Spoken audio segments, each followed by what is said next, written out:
University of Narowal की तरफ से my dear students online classes के लिए खुश आमदीद। अस्सलामुअलैकुम।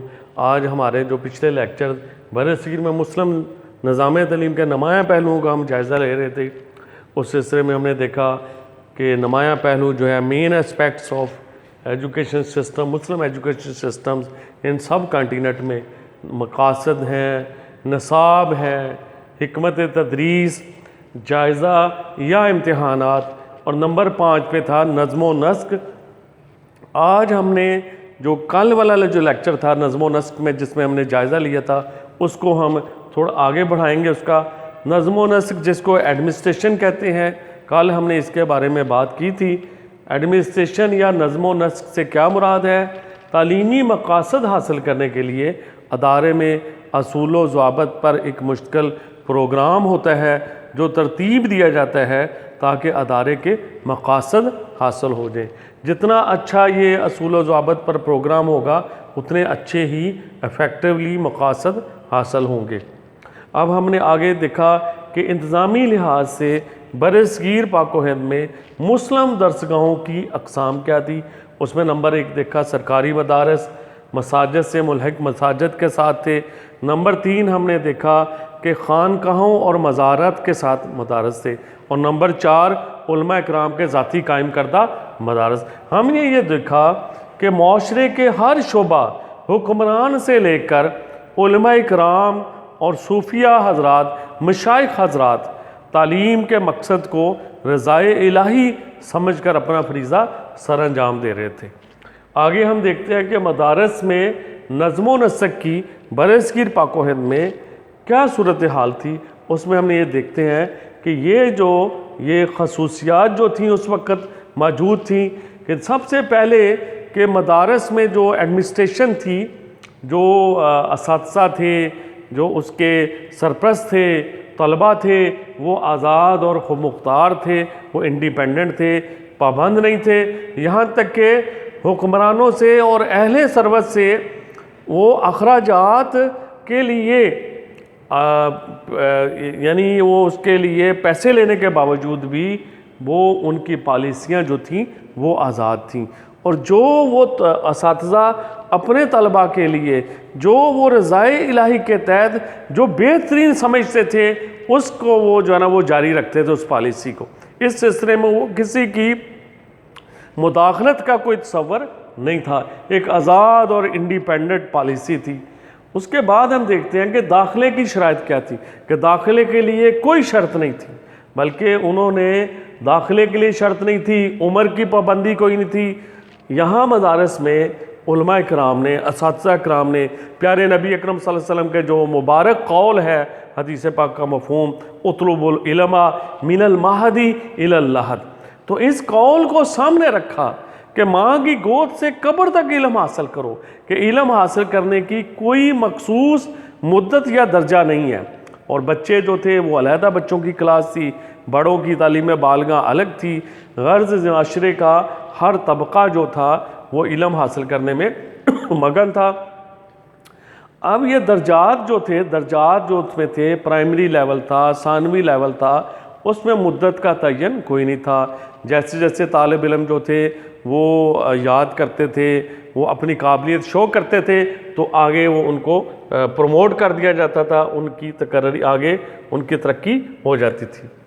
और एक ख़ास तौर पर ये देखा कि बरसगीर पाक व हिंद में जितने भी मदारस थे उनमें कोई आपस मरकज़ियत नहीं थी कि एक किसी मरकज़ी महकमे से वो जुड़े हुए हों, और एक दूसरे के साथ राब्तों का फुकदान था, राब्ते नहीं थे, क्योंकि इतने ट्रांसपोर्टेशन के इतने डेवलप्ड उस वक्त सिचुएशन नहीं थी, इतने रस्म वसाइल डेवलप्ड नहीं थे जैसे आजकल के दौर में फ़ोन्स हैं, रोड्स हैं, बाई एयर्स हैं। उस वक्त ये सूरत हाल नहीं थी, ये एक दूसरे से वो कटे हुए थे।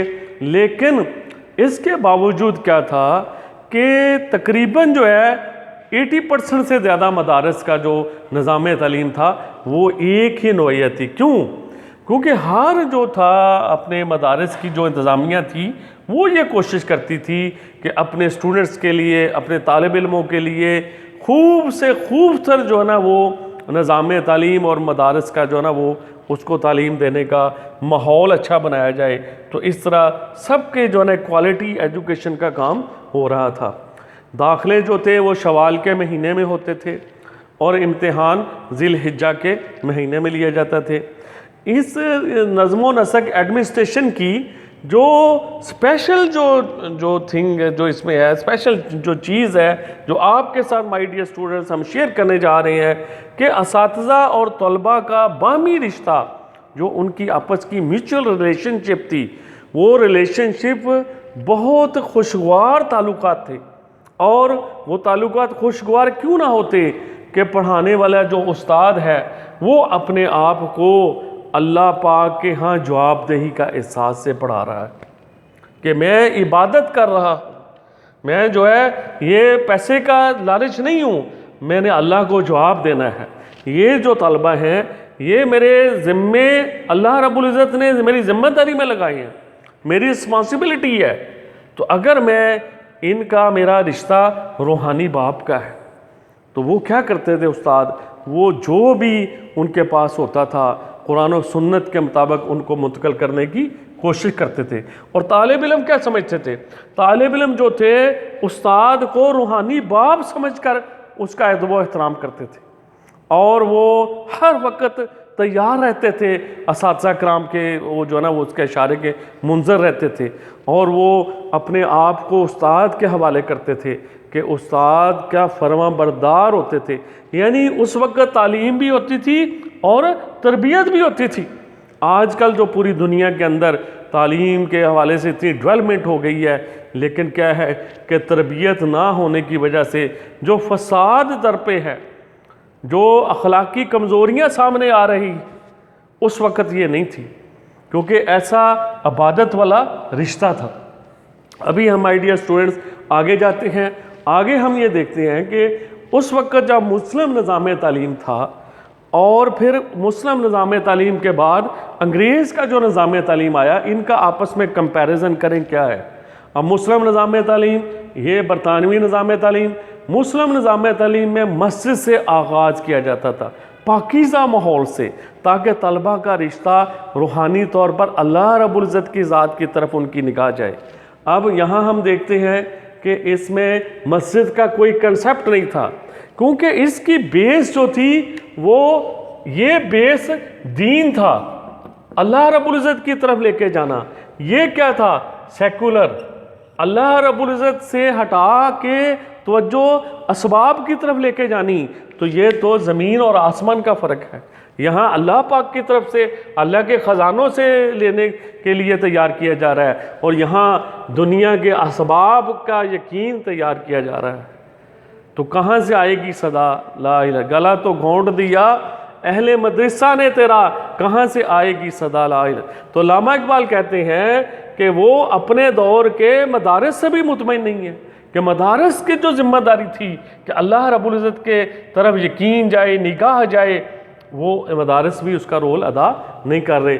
हम ये देख रहे हैं कि मुस्लिम निज़ाम तालीम में तालीमी सहूलतें यूनिवर्सल थीं, सबके लिए यकसा और मुफ्त सहूलतें दी जाती थी।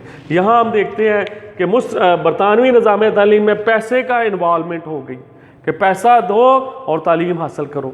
जो आजकल सूरत हाल हो रही है कि पैसा तालीम हासिल करना देना एक पैसे का इन्वॉल्व उसमें बढ़ गया जी। नंबर तीसरा, मुस्लिम निज़ाम तालीम में आज़ाद पॉलिसी थी, मुदाखलत, इसमें हुकूमती मुदाखलत। चौथा, मकासद तालीम, मुस्लिम निज़ाम तालीम रज़ाए इलाही और नियाबत इलाही के तहत था कि अल्लाह पाक का नायब बनना, खलीफा बनना और सारी दुनिया में अल्लाह के हुक्म को नाफज करने के मकसद को सामने रखना। यहाँ मकसद क्या था, मुलाजमत और पैसा, ये मकासद था बरतानवी निज़ाम तालीम में। तो ये यहाँ किस तरह का इंसान तैयार होता था, अल्लाह के साथ ताल्लुक़, यहाँ जो इंसान तैयार होता था वो अल्लाह के साथ बेजार तैयार होता था। तो आज के लिए माय डियर ये हमारा टॉपिक ख़त्म हो गया, ये चैप्टर भी ख़त्म हो गया। तो आप ज़रूर कमेंट्स दें कि आपने इस चैप्टर को किस तरह हासिल किया और अपनी कमेंट्स से जो समझ नहीं आई वो बताएं। इंशाअल्लाह अगले लेक्चर के लिए हाज़िर होंगे। अल्लाह हाफ़िज़।